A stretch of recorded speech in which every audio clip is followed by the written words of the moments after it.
Good morning, ladies and gentlemen. Welcome to Fighting for Five, episode 8. And in episode 8, we cover the document number 8. So this problem deals with confidence intervals, and part A asks you to interpret a 95% confidence level. And that one word there is very important because there's something different. There's a difference between interpreting the interval itself and the level at which you construct your interval.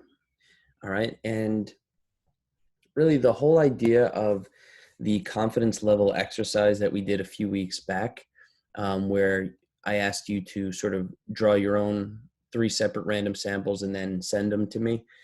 And then I accumulated all of the information and I created a video showing that out of all of the intervals that you sent me, I think we were in the hundreds, maybe close to 200, 300. Out of all of them, about 95% of those confidence intervals actually captured the true parameter, which in that case was a mean. Now, it wasn't exactly 95%, but there were a few issues that I mentioned, and they were that, we only have between 200 and 300 intervals. The truth is that in the long run, 95% of the intervals would capture the true parameter. And we didn't quite hit, quote unquote, the long run, right? The long run means like infinitely many. If we were to do this over and over and over again forever, 95% of the confidence intervals would contain the true parameter. That's what a confidence level tells us. All right. It sort of guarantees us, as long as our procedure is done properly, it guarantees us that 95% of our intervals will contain the true parameter. Okay. So anyway, let's just get finally into it. We have to interpret the 95% confidence level in the context, right? So you always want to answer your question in context. So here's a paragraph or a sentence that I wrote that answers the question in context. You obviously don't have to write exactly this, but this is kind of what they're looking for. So I wrote, upon repeated sampling. Now that phrase is important because what it does is sort of implies like this is a long run situation. You can't expect just to do 100 confidence intervals and exactly 95 of them will contain the true in this case, the true proportion. This is upon sampling over and over and over and over and over again. So anyway, upon repeated sampling of households, 95% of the confidence intervals produced would contain the true proportion of households that own at least one dog. All right. So basically it's saying that 95% of our intervals would contain the parameter of interest. And that's it. All right, so I won't harp too much more on that problem. Part B, so then they give us some more information. The Humane Society selected a random sample of households, blah, blah, blah. The conditions for calculating 95% confidence interval were checked and verified. So there we go. That means we are sure that based on the statistics that we've studied, that this confidence interval procedure is going to be legit. All right, but that of course doesn't mean that our confidence interval is going to contain the parameter. It just means that 95% of our intervals will contain the parameter. The parameter the interval that we happen to calculate, or that they happen to calculate, was this one right here, 0.417 plus or minus 0.119. Okay, so that's what we know. And it goes on to say that a National Pet Products Association claimed that 39% of all American households owned at least one dog. Does the Humane Society's interval estimate provide evidence that the proportion of dog owners in its county is different from the claimed national proportion? All right, so we're being told that the national proportion is 39%, and we want to know, does this interval, which pertains to the proportion of dog ownership within this one particular county, does that interval provide evidence that this county is different from that national proportion of 39%? Well, let's take our interval and actually break it down into like a lower bound and upper bound. So the lower bound is 0.298, the upper bound is 0.536. All right, so what that means is we are 95% confident that the true proportion of dog ownership in this county is between 0.298 and 0.536. Okay, well, you'll notice that 0.39 is within this interval. And since 0.39 is within this interval, the Humane Society, well, I'll start over. Since 0.39 is contained within the Humane Society's interval, there is not evidence that the proportion of dog owners in this county is different from the national proportion, right? It's feasible to believe that the true proportion of dog ownership in this county is 0.39. So we don't have evidence against that claim, and that's how we would make this statement. The key is, does the parameter of interest exist in this interval, or does it not exist in this interval? So, for example, let's say the national average was 0.2, then our interval would indeed contain evidence that this county is different from the nation. However, the national average is being told as 39%.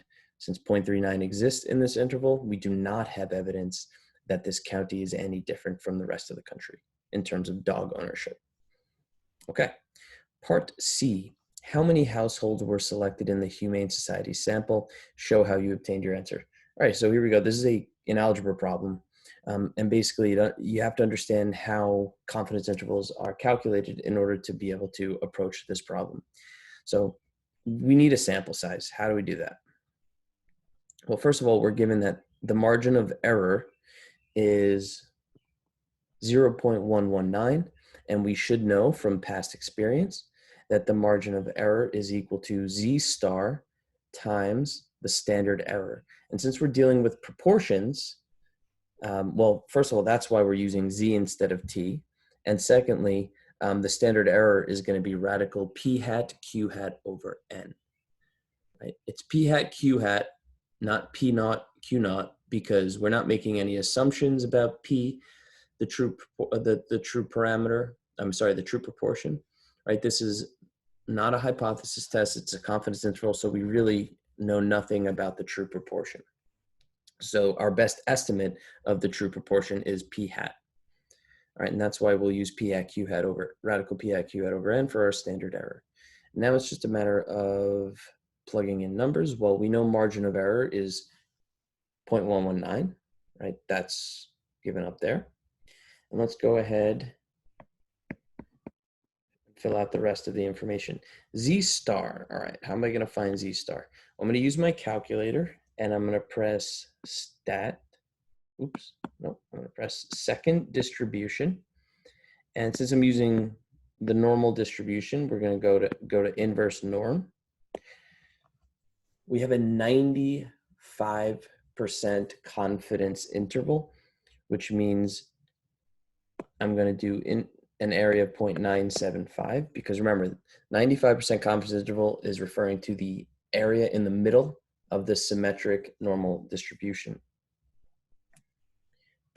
So I'll draw what I mean. That 95 that we're seeing represents the middle area here. So if that area is 95%, then the Z-score of this guy will be found by finding the 97.5th percentile, right? Because we have 95% area here and then another 2.5% in this tau. All right, so this is really the 97.5th percentile. And enter, enter, enter. So standard normal to get Z-score. And we get 1.9599. So you could write it as 1.96.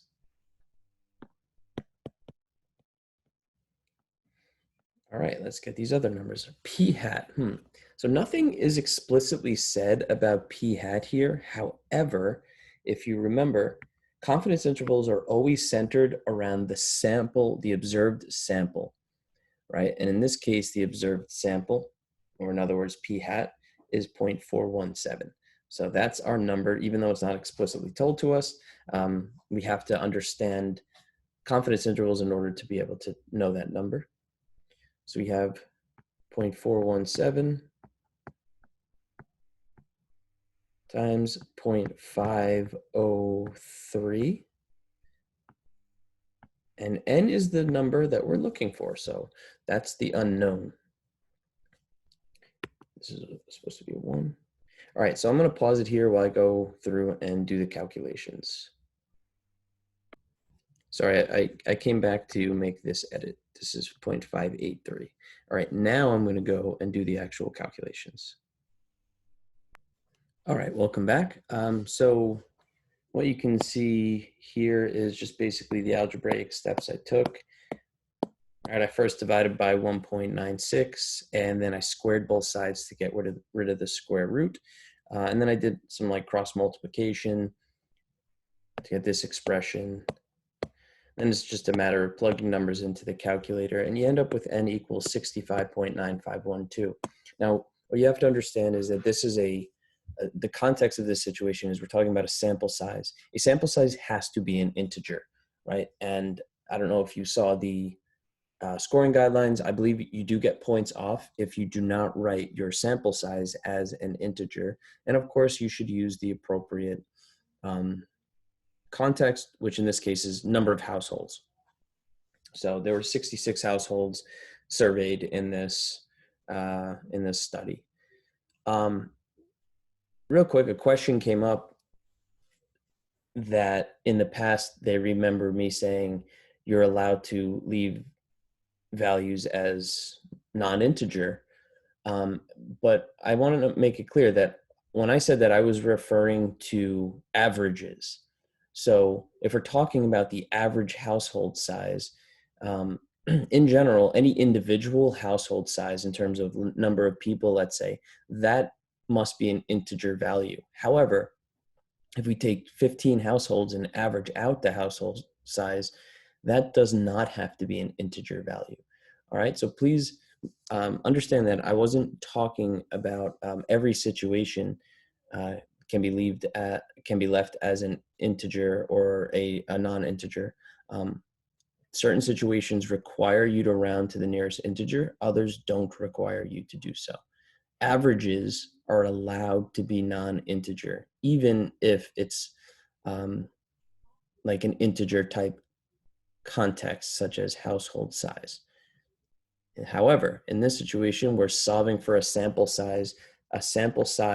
An individual sample size has to be an integer. And so you must round to the nearest integer in order to get full credit. All right, folks, I hope that made sense. If you have any questions, of course, please email me, contact me in any way, and I'm happy to help out. All right, take care. Bye.